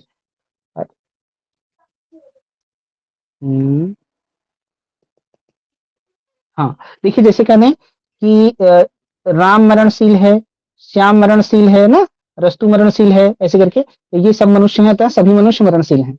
लास्ट में यही होता है ना, इसी तरह के एग्जाम्पल। जी सर। Yes sir. हाँ, सभी मनुष्य मरणशील हैं। तो तो यहाँ कंक्लूजन पे व्यापक हो हाँ, गया सर। हाँ, निष्कर्ष क्योंकि को टोटल हाँ, मनुष्य थोड़ी इसमें आ गए सभी वाले में, मतलब ये जो इसमें प्रेमाइस में है, इसमें 2-4 के आधार पर हम निकाल दिए हैं कंक्लूजन सभी निस का। हाँ, की बात ये हम व्यापक लोग है तो ये सही होगा। निष्कर्ष को आधार वाक्य से मिलने वाले समर्थन से अधिक का दावा करना चाहिए। और इंग्लिश में क्या है, the conclusion should claim more than it's premises can support. शायद ये सही है, लेकिन अगर मान लीजिए सही है तो डी कहाँ है, डी के साथ बी है, तो ये तो बिल्कुल नहीं होगा क्योंकि बी है ही नहीं, क्यों ना, है ना, इतना तो ठीक है। जी सर, जी सर, जी सर। डी के साथ ई वाला देखिए, वे सीमित जनसंख्या के दावे पर दावा करने के लिए नमूना जनसंख्या की विशेषता पर भरोसा करते हैं, तो ये भी नहीं होगा, सीमित नहीं, असीमित हो जाएगा ना लास्ट में। देखिए, वे असीमित जनसंख्या पर, ऐसा होता है, वे असीमित जनसंख्या पर दावा करने के लिए नमूना जनसंख्या की विशेषता पर भरोसा करते हैं, तब तो ठीक हो जाता। तो ई वाला तो है नहीं, तो ये भी ऑप्शन गलत हो जाएगा, तो इसलिए कर दें क्या, एसी। डी कैसे सही हो जाएगा सर? डी भी गलत है। हम हाँ, जब इंडक्टिव अप्रोच करते हैं तो जितनी चीजें हम लेते हैं, जितने साक्ष्य लेते हैं, उसके बियॉन्ड हम नहीं जा सकते हैं। बिल्कुल सर, आपने भी जो एग्जांपल अभी दिया है वाला राम श्याम वाला, तो आपने ये थोड़ी कहा कि मनुष्य से आगे मनुष्यों थोड़ी हो सकता है, आपने जस्ट कहा कि सभी मनुष्य मनुष्य हैं। तो जी सर, टीचिंग में जब इंडक्टिव प्रोसेस की बात की जाती है तो वहां पर यही होगा कि हम क्या बताते हैं, हमको प्रूफ करना है a+b का होल स्क्वायर। तो पहले हम बताएंगे कि a क्या है, फिर b क्या है, फिर c क्या है, और फिर स्क्वायर क्या होता है, और इन सारी चीजों को समेट कर ही हम एक कंक्लूजन पे आते हैं। तो जितनी प्रीमाइसेस होती हैं, इन प्रीमाइसेस के बिहाफ में ही हम अपना कंक्लूजन सेट करते हैं। प्रीमाइसेस अगर नहीं होंगी तो क्या कंक्लूजन हम डिसाइड कर सकते हैं, बना सकते हैं? नहीं बना सकते। इंडक्टिव में यही अप्रोच होती है। तो सीधी सी बात है, जब हम प्रीमाइसेस के दम पे ही कंक्लूजन डिसाइड कर रहे हैं, तो हम प्रीमाइसेस से आगे कैसे जा सकते हैं? इंडक्टिव अप्रोच तो यही हुई। क्यों लोग मानते हैं? हाँ सर, ये भी हो सकता है, या तो दावा करना चाहिए ना होकर अगर ये होता कि अधिक व्यापक होता है, मतलब तो ये तो सही होता। नहीं, जर्नल और पर्टिकुलर की बात नहीं है, बात ये है करना कि क्या वो चाहिए शायद, प्रीमाइसेस जो के जुड़ गया बियॉन्ड है है। इसमें सर, करना चाहिए, नहीं, दावा करना चाहिए, शायद इस वजह से ये गलत हो गलत सकता ही है होगा, अगर होगा। थोड़ा देखिएगा बाकी आप एक बार फिलहाल। सर से पूछा जाए क्या? हाँ हाँ हाँ, पूछिएगा, ठीक, हाँ सही बात। तो फिलहाल आंसर एसी ही है, सर से भी पूछ लिया जाएगा। तो ये इसका आंसर पहला हो गया। आइए नेक्स्ट सर देखते हैं। मैंने क्लास के बीच में भेजा भी था ये वाला, कौन सा, किसी ने कहाँ? पूछा नहीं, ये अच्छा, ग्रुप में ही भेजा था सर। ओके, फिर से भेज दीजिएगा अगर। जी सर, मैं भेजूंगा। ठीक, आइए, अनुभववादियों के विषय में निम्नलिखित कथनों पर विचार कीजिए ना। बर्कले के अनुसार मन को इंद्रियानुभूति से जाना जा सकता है, तो क्या होगा, सही बात है कि गलत? मन को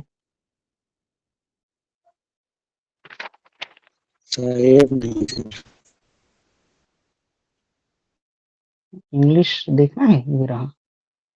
देखिए, for Berkeley mind is known through sense experience, बोलिए सही कि गलत? मन मतलब वही, यहाँ पे माइंड और सोल का डिफरेंट तो होता नहीं, तो एक ही बात हो जाती है वेस्टर्न में ना। तो बर्कले कहते हैं, देखिए, एक तो आप अपने मन, अपनी आत्मा को, अपने मन को जान रहे हैं कि दूसरे के मन को? देखिए, एक तो अपने मन को जानना है, एक दूसरे के मन को जानना है। तो अगर दूसरे के मन को जानना है तो वो by intellect, by reason, by से जानेंगे, तर्क से जानेंगे, या बुद्धि से, इंटेलेक्ट से जानेंगे, है ना। और एच.एस. उपाध्याय सर की बुक में लिखा है अनुमान से जानेंगे ना, मतलब ठीक है, इतना मान लेते हैं। अपने मन को जानना है तो वो नोशन से जानेंगे, ठीक है। तो ये कह रहा है सेंस एक्सपीरियंस, तो सेंस एक्सपीरियंस तो बिल्कुल नहीं जानेंगे, चाहे अपना मन हो चाहे दूसरे का मन हो ना, मन पढ़ लिए ऐसे होता है। यहाँ पे जैन दर्शन में मन पर्याय होता है, यहाँ पे सेंस एक्सपीरियंस से कुल मिला के नहीं जानेंगे, पहला तो गलत हो गया, क्यों? Yes sir. हाँ, अब देखिए for Hume scientific truth are necessarily true. देखिए साइंटिफिक ट्रूथ अनिवार्यतः सत्य होते हैं, बताइए सही है कि गलत? वैज्ञानिक सत्य अनिवार्यतः सत्य होते हैं, सत्य। देखिए नो। हाँ गलत, बिल्कुल सही, क्यों? आकृति बताना है, ये भी गलत। हाँ सर, क्योंकि अनिवार्यतः सच मतलब नेसेसरी नहीं होते, वो कंटिंजेंट होते हैं, और कॉजेशन हाँ को नहीं मानते, वो तो साइकोलॉजिकल नेसेसिटी बोलता है, तो नेसेसिटी तो नहीं होगा, बहुत अच्छे। साइकोलॉजिकल नेसेसिटी होगा। हाँ तो देखिए चूंकि वैज्ञानिक सत्य क्या है, ये आगमन पर आधारित है, इंडक्शन पर आधारित है, ये तो नेसेसरली ट्रू नहीं हो सकते। देखिए ह्यूम दो तरह के सत्य मानते हैं, एक matter of fact, matter of fact ये क्या होता है, ये कॉन्टिंजेंट होते हैं, ये संभाव्य होते हैं, आपातिक होते हैं, जो अभी आपने बोला ये कॉन्टिंजेंट होते हैं।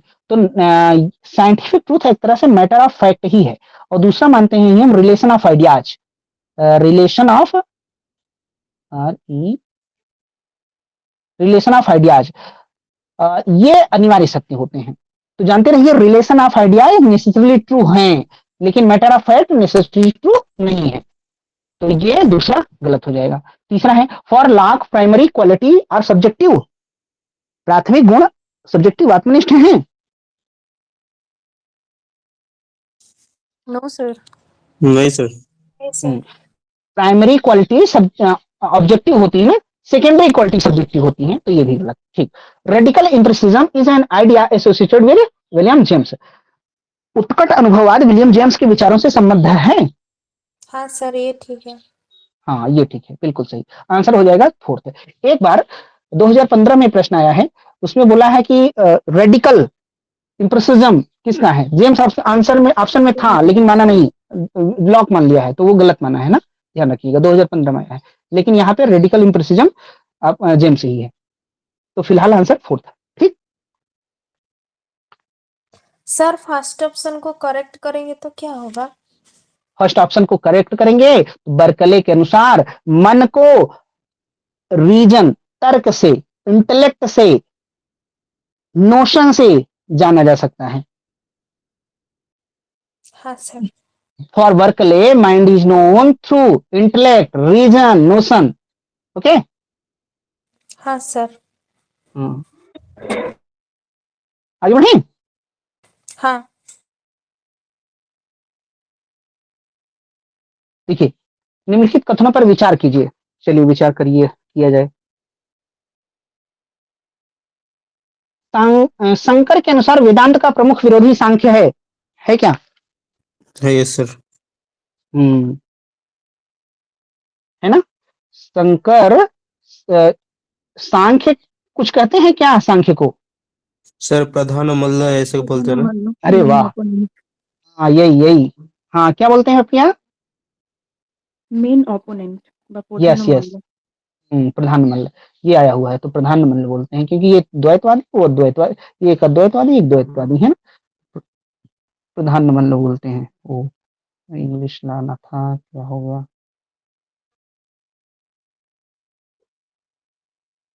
wait.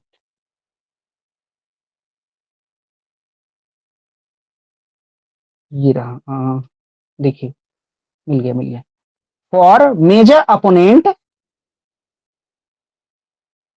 Opponent of Vedanta as per Sankhya कारिका, तो पहला तो बिल्कुल सही है ना। शंकर के अनुसार वेदांत का प्रमुख विरोधी सांख्य है। नेक्स्ट क्या है? हाँ, सांख्य कारिका का आरंभ दुख पर अनुचिंतन से होता है, दूसरा भी सही है क्या? Yes sir. हाँ, दुखत्रयाभिधाता ऐसे करके जो सांख्य कारिका की पहली कारिका है वो यही तो है ना, ग्रुप में भेजा गया है, देख लीजिएगा। 3 तरह के दुखों की बात हुई है, तो ये भी बिल्कुल सही है। रघुनाथ विशेष पदार्थ को अस्वीकार करते हैं, क्यों? तीसरा वाला बताइए। सही है। हाँ सही है। रघुनाथ कौन है? रघुनाथ शिरोमणि रघुनाथ तो शिरोमणि। रघुनाथ शिरोमणि। हाँ सर।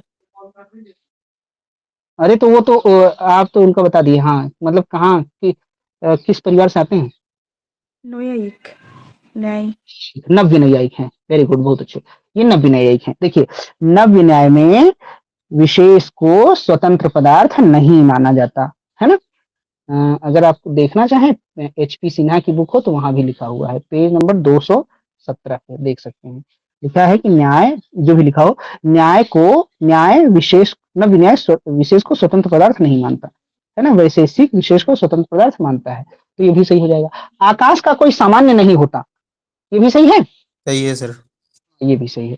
तो आंसर क्या होगा फिर? ABCD। ABCD सब हो जाएगा। वेरी गुड, बहुत बढ़िया आंसर ABCD। कोई प्रॉब्लम किसी को? है सर ना। फर्स्ट ऑप्शन में क्या बोला जाता है? कोई बोलता है ना, फिर से बोलिए। बोल दीजिए एक लोग। तो प्रिया कुछ बताई थी। सर क्या ओपोनेंट बोलता है ना? हाँ शांत। Main opponent. प्रधान मल्ल। प्रधान मल्ल, यस हिंदी में।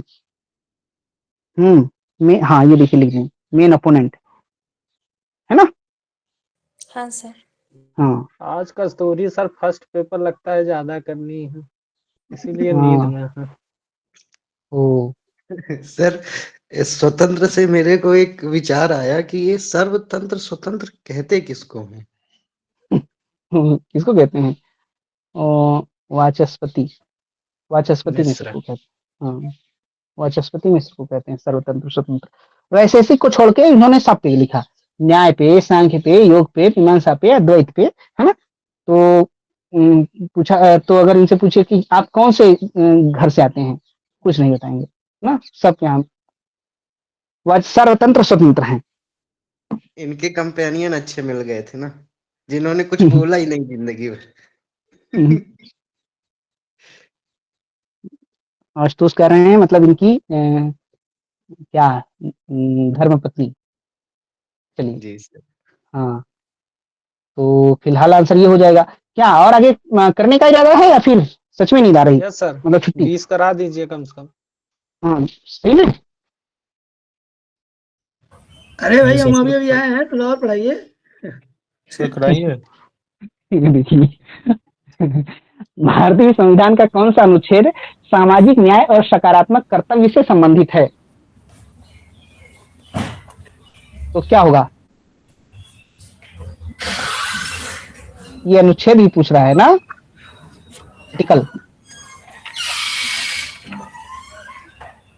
इंग्लिश रही ये, एक सेकंड, कहाँ रही इंग्लिश? हाँ ये रहा। Which article in Indian Constitution specifically deals with the prominent of social justice and the provision of affirmative action? affirmative action की बात कहाँ की गई है?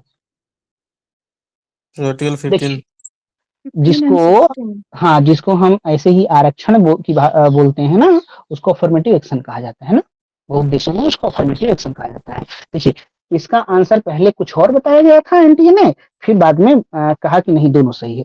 15-16 दोनों मान लिया गया है, 15 और 16 दोनों आंसर है। ठीक है, 15 में क्या बोला गया है, 16 में क्या बोला गया है? 15 में बोला गया है कि धर्म, मूलवंश, जाति, लिंग, जन्म स्थान के आधार पर विभेद का प्रतिषेध, prohibition of discrimination on grounds of religion, race, caste, sex और प्लेस ऑफ बर्थ, इनके आधार पे भेदभाव नहीं होगा। ये आर्टिकल 15 है।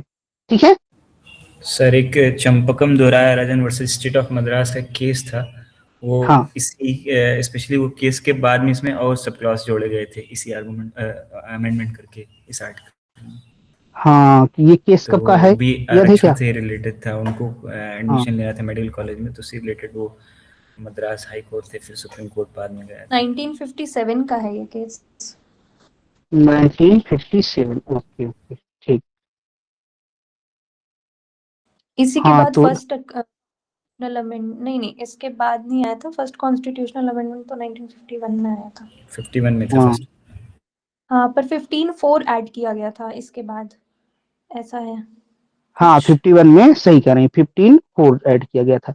15(4) में ये है कि इस अनुच्छेद की या अनुच्छेद 29 के खंड 2 में कोई बात राज्य को सामाजिक और शैक्षिक दृष्टि से पिछड़े हुए नागरिकों को किन्हीं वर्गों की उन्नति के लिए अनुसूचित जातियों, अनुसूचित जनजातियों के लिए कोई विशेष उपबंध करने से निवारित नहीं करेगी, मतलब रोकेगी नहीं। Nothing in this article or in the clause of article 29 shall prevent the state from making any special provision for the advancement of any social and educationally backward class of citizens or for the scheduled caste and scheduled tribes, ऐसे करके है जो आपने बताया 51 में यही जोड़ा गया था।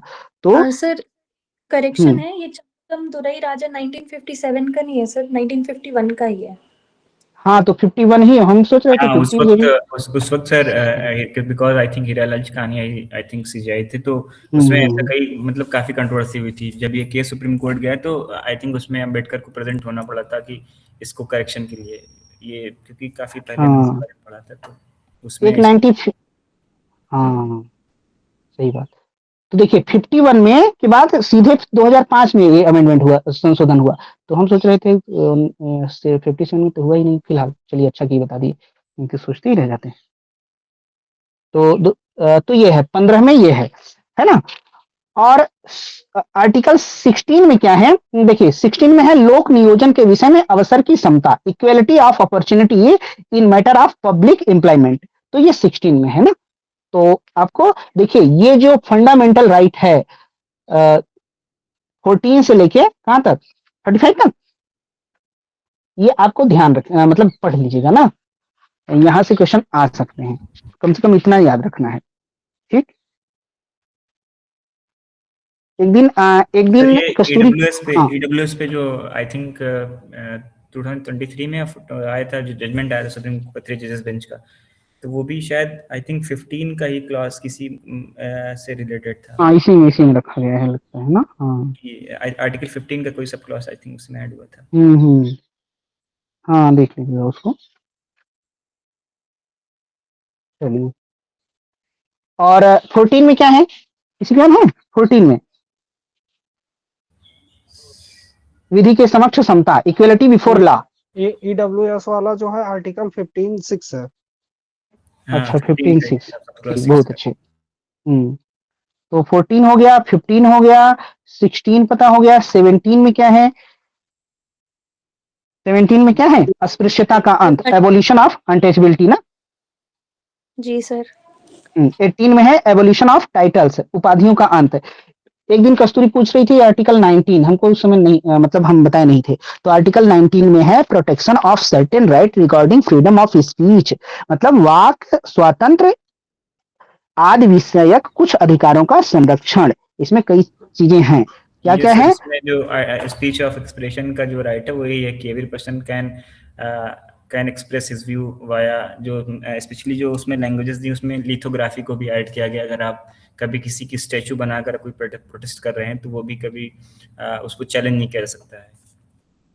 तो उसमें था right through writing, saying, I think फिर उसमें लिथोग्राफी का भी कोई प्रोविजन है। हाँ, ये सारी चीजें ठीक है, लेकिन कहीं ना कहीं हर एक फंडामेंटल राइट को लिमिट भी किया गया है। जब वो हर चीज के लास्ट में जब लिख देते हैं बिल्कुल, वो टर्म्स उसमें कहते हैं ना रीजनेबल ग्राउंड्स ऑफ रिस्ट्रिक्शन, तो उसमें टर्म वो भी यूज किया गया। और ये 15 वाला जो जोड़ा गया है, ये उसमें जोड़ा गया ईडब्ल्यूएस का या उसके ग्राउंड से ईडब्ल्यूएस का प्रोविजन लाया गया है? ये एक्चुअली ये उस केस के बाद उस पे, क्योंकि इसमें शायद फिर बाद में कोई पीआईएल पड़ी थी, उसके ऊपर 3 जजेस बेंचेस थी, तो उन्होंने इस पे कोई आई थिंक वर्डिक्ट दिया था। बट ये जो आई थिंक 15 में ही ऐड किया गया था ईडब्ल्यूएस वाला। तो ईडब्ल्यूएस देख लीजिए ऐड किया गया है, ठीक है।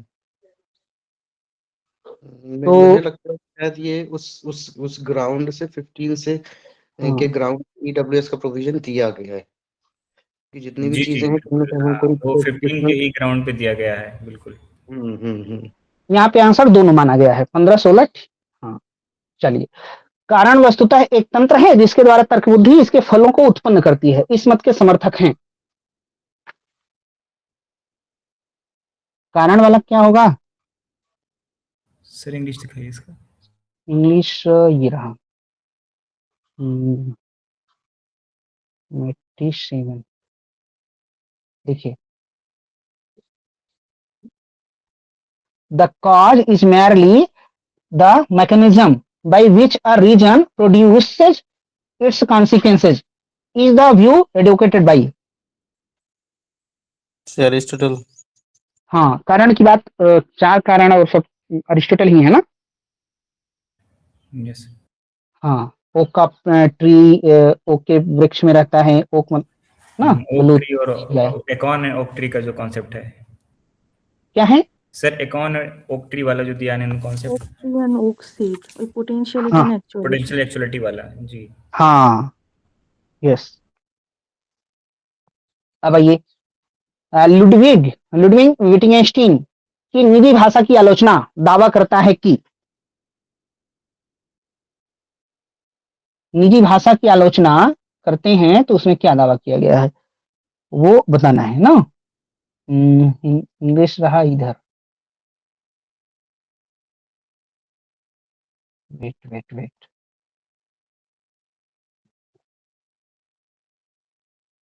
ये देखिए, बताइए।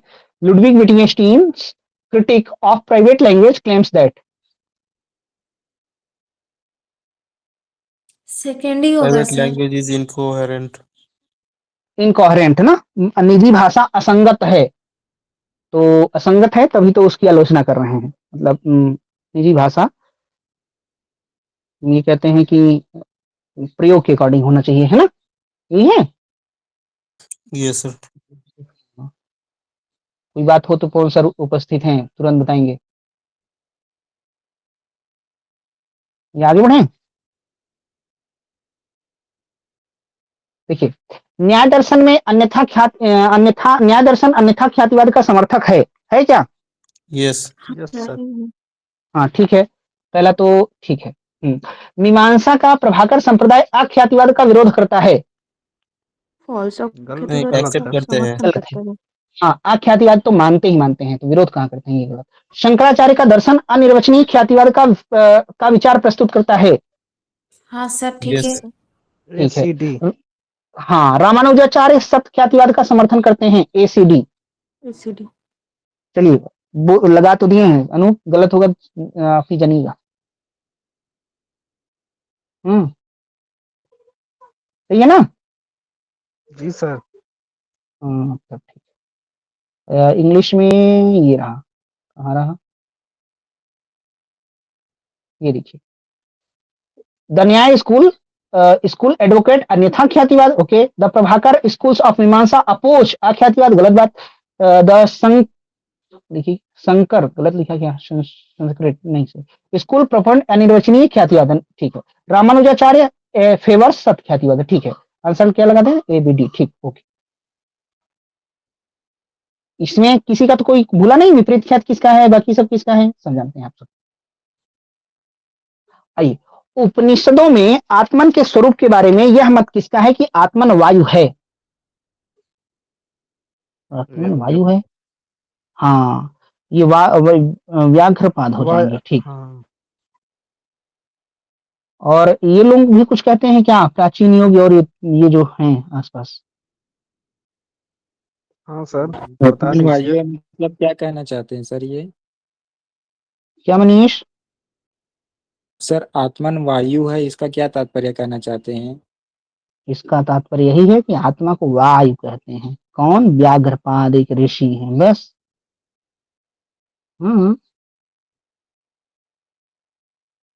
जी सर। वही तो, और कोई बात नहीं है।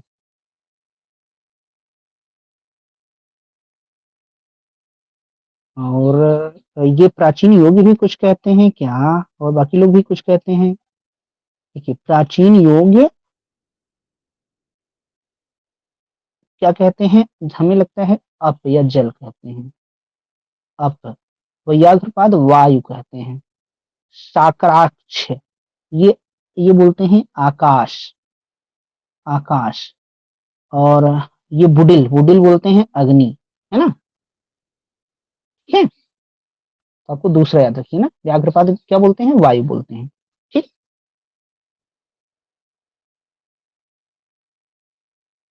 आगे बढ़े।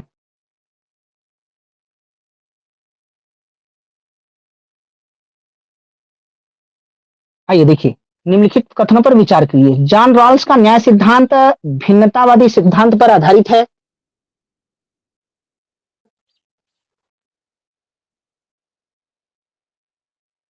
हाँ, सब लोग हैं। English sir English difference principle है क्या वो? क्या सुझाव है? डिफरेंस प्रिंसिपल और हाँ है हाँ क्या हाँ, वो? यही है, यही है, यही है। देखिए, John Rawls theory of justice is based on difference principle. ठीक है ना। Yes sir. Yes sir. Robert Nozick theory of justice is concern with equality. देखिए, रॉबर्ट नॉजिक इक्वालिटी की बात नहीं करते। रॉबर्ट नॉजिक एक लिबर्टेरियन है, नहीं, ये व्यक्तिगत अधिकार की बात करते हैं, संपत्ति का अधिकार, न्यूनतम राज्य, ऐसी बात करते हैं। तो इक्वालिटी की बात इनके यहाँ होगी नहीं ना, तो ये दूसरा तो गलत हो जाएगा।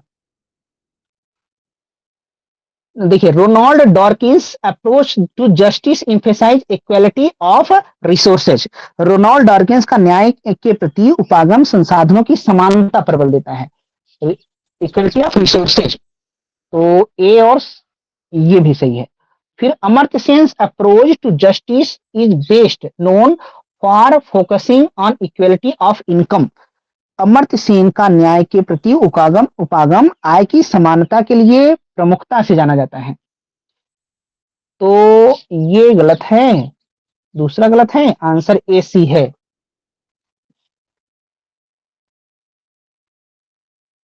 ठीक है। हाँ सर। हाँ,